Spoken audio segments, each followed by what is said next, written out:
BOSA leader MmusiMaimane joins us to give his party's current assessment of the government's performance thus far. It's Dr. MmusiMaimane these days. Welcome to the late edition. Thank you so much for your time. It was in June when BOSA rated the GNU 40% of their performance. We are now in December. How would you characterize the GNU's performance, and has their grading changed in any way, and if so, how? Good evening, and good evening to fellow South Africans.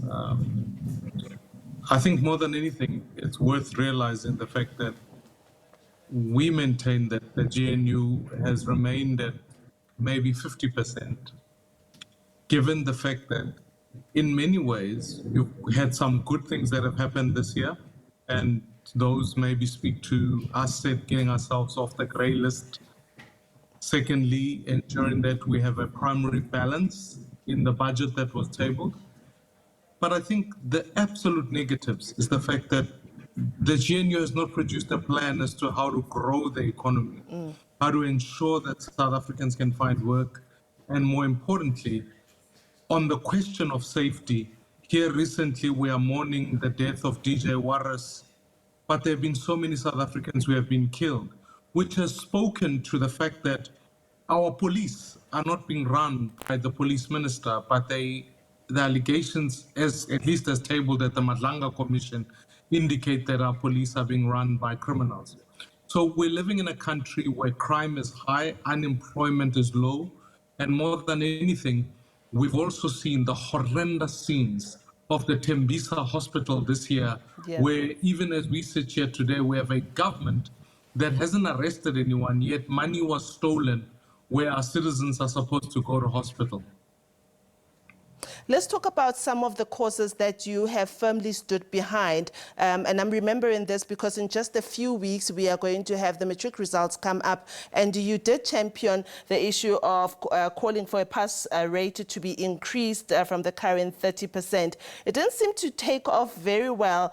But what can we expect? Do you expect to continue pushing for that? And what other causes is BOSA going to be pushing for in 2026? Well, we certainly are not going to stay away from the two things that are linked, which is education and the economy. On the education front, the fact of the matter is that 2 out of 3 young people cannot find work. So when the government wants to argue with me that we keep a 30% pass mark, this is the ultimate evidence in the fact that our young people are not finding jobs, our economy does not compete with anyone. So next year, as the start of the year, we will certainly be taken to the streets to fight this issue of making sure that our pass mark is increased to 50%. And secondly, more than anything, we think that on the economic front, we've tabled the Fair Pay Bill, if you'll remember, which forces employees to make sure that historical pay discrepancies are not considered when you are paying somebody in their current formation. You need to pay people fairly and ensure that when they come onto a place of employment, you don't consider the historical practice. But also we believe that we were one of the few parties that fought against, in some way saying, you can't just have a commission of inquiry. You need to stabilize policing. So I still maintain that South Africa must ensure that it gets a police minister who is permanent in the post, who comes from the police, so that we can stabilize crime. We believe more strongly that we can increase the budget towards policing.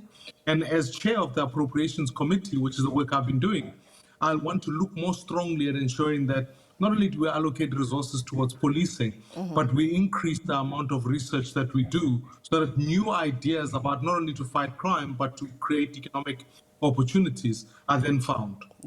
Mr. Maimane, on the issue of the economy, economists tell us that for us to create jobs, meaningful jobs, we need to have the economy growing by between 3 to 5% at the very least. What do you think are the more low-hanging fruits that are there for South Africa to turn the corner? We have been sitting at less than 1%, which is quite disturbing for Africa's most industrialized economy. We need to create more jobs. People are not working.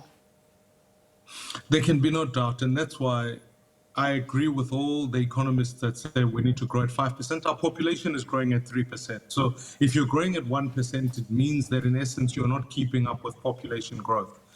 But what's most important is that I would hold this first belief that the budget that we allocate towards research and development is not enough, because the only way you grow GDP is by increasing the number of not only products that you make, but the idea of how your economy grows. So we need to fund for development. Secondly, the most immediate fruit that you can take so that you've got money to fund certain projects is to ultimately ensure that you halve the size of government. And the first place to do is to decrease the cabinet. That will make it more efficient. And secondly, it means you'll have savings to be able to invest into the economy.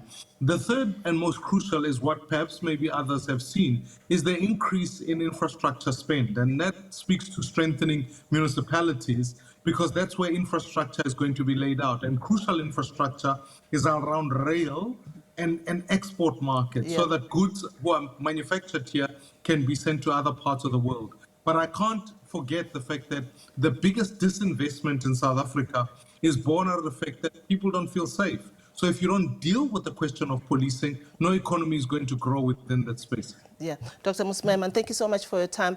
MmusiMaimane is with Build One South Africa. We've been getting his reflections on how the GNU has performed in 2025.